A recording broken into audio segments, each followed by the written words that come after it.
Hello, my name is Reverend Dr. May Elise Cannon. Today is Wednesday. It's November 20th. It's day 411. I'm still in Amman. And here's the update from the last 24 hours. The U.S. has vetoed a UN Security Council resolution on Gaza related to a ceasefire there today.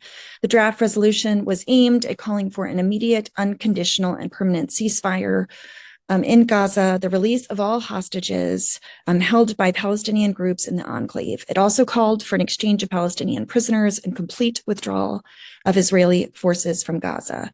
The veto was expected, for the U.S. Claimed that the draft failed to result in the release of hostages.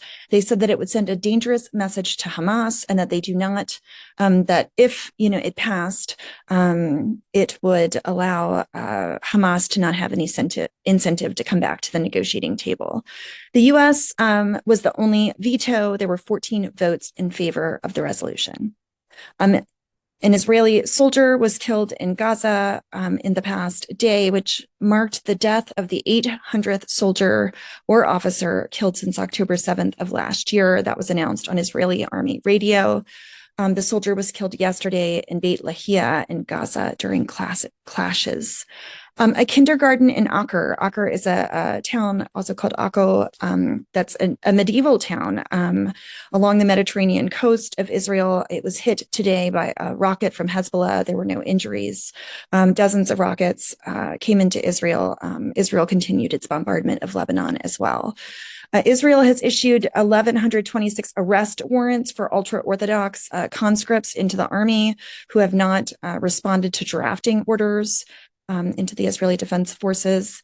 And during a visit to Gaza yesterday, the Israeli Prime Minister Benjamin Netanyahu offered a $5 million reward for the promise of safe passage out of the territory to anyone who returns a captive. It was unclear how the prize would be applied if the body of a hostage who had died in captivity was returned.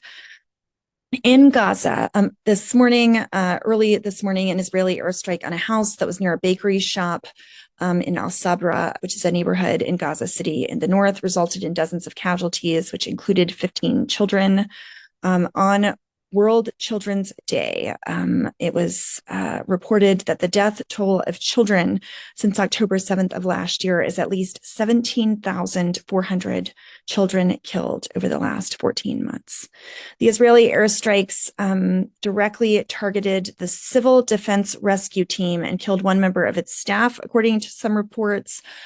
These are direct quotes from different news sources, and 2 Al Jazeera live photographers and a journalist were injured in the attack. That was also in Gaza. According to reports, at least 32 people were killed in the Gaza Strip since dawn today, 32 people, 19 in the northern part of the Gaza Strip. And while I was preparing these notes tonight around 7 o'clock in Jordan, it was reported that 6 people were killed at Khalid bin al-Walid school in Gaza. These were people who were displaced, sheltering in the school, which is in the Nusrat refugee camp in the central Gaza Strip. There also was a report today in Haaretz, the Israeli newspaper, that the Israeli Supreme Court has been deliberating, revealing the deaths of Munir al-Fakawi, 41, and his son Yassin, who were in Israeli detention. They were arrested alive and then died in Israeli detention. They were from the Al-Amal neighborhood in Khan Yunis in Gaza. They were arrested during a military operation. Israeli soldiers stormed their home, interrogated them in front of their children, and then detained them. And they told their family, quote, "There's no point in asking about their fate," end quote. The family had no knowledge of their arrest or death. When they approached the Israeli coordination unit, it claimed to have no evidence of their detention. And a human rights organization filed a petition with the Israeli Supreme Court demanding that these 2 people from Gaza, these 2 Palestinians, would appear. When the court requested clarification from the army, the response was, quote, "After consulting the military authorities, it was found that these 2 individuals are no longer alive." The petition cited a testimony from another detainee from Gaza who informed the family that he was with them during their arrest.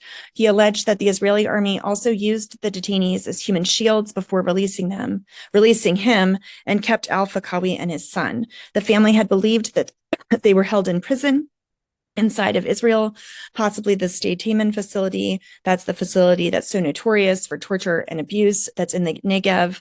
The Supreme Court reprimanded the Israeli army and closed the case.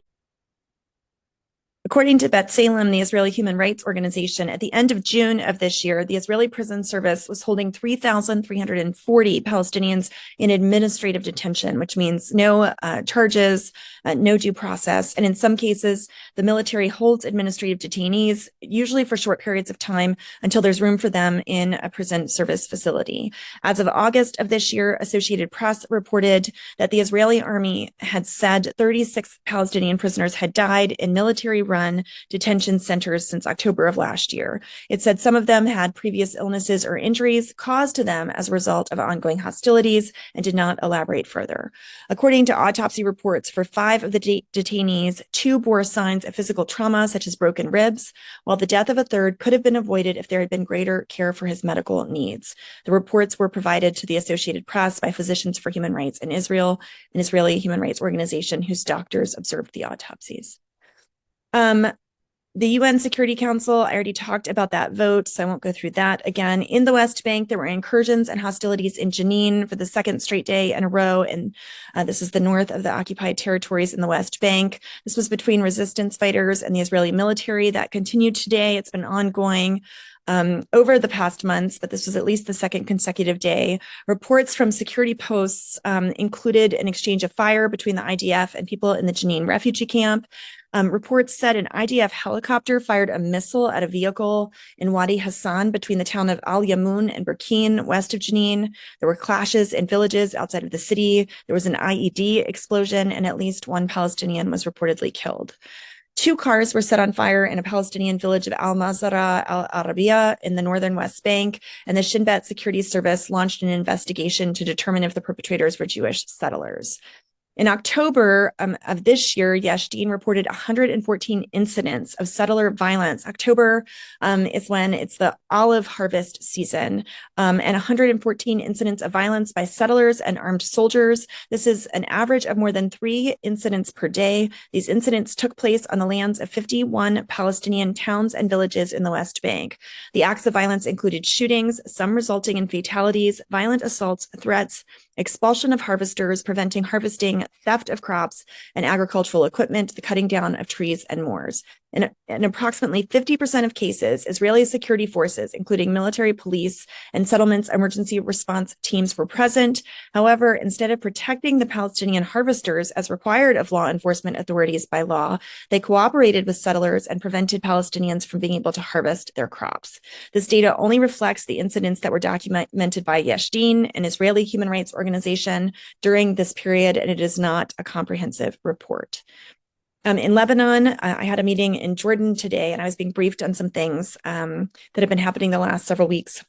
And some of the people I was talking to, know people in Lebanon, and they said that the bombing there has been so severe that what's been happening has even felt like earthquakes.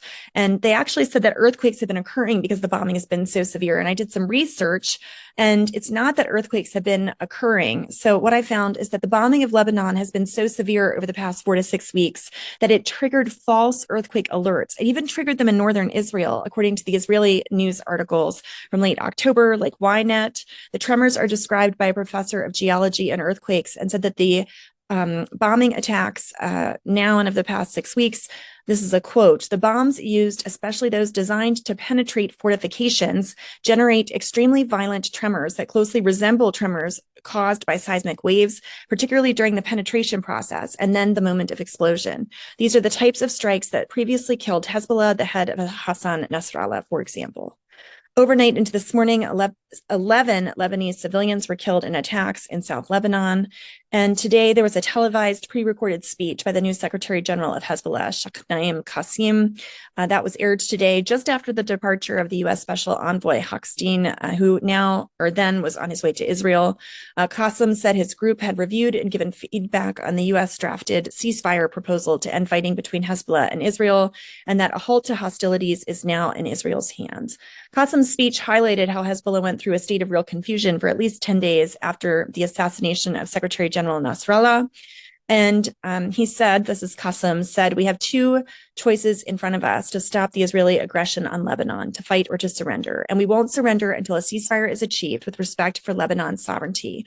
We believe in the solidarity of the army, the people, and resistance, and we will contribute to the election of the president of the republic after the ceasefire. And our internal steps will be under the umbrella of the Taif Agreement. The Taif Agreement, just for you to know, was the agreement that ended the 15-year civil war in Lebanon. It was negotiated in Taif, Saudi Arabia in the fall of 1989. And among other things, it called for the disbanding and disarming of the militias and the building of a non-sectarian national army.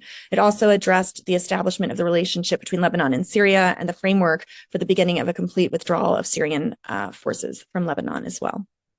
In Syria today, there was a severe attack by Israel that killed 36 people in Syria and wounded more than 50. So this is today, Wednesday, where a residential building and an industrial zone was hit, according to Syrian news sources. Also, the head of the International Atomic Energy Agency said that there's no indication that a part of the Parachin military complex, that was the area that was hit by Israel last month, there's no indication that it was a nuclear facility or that it had nuclear material present.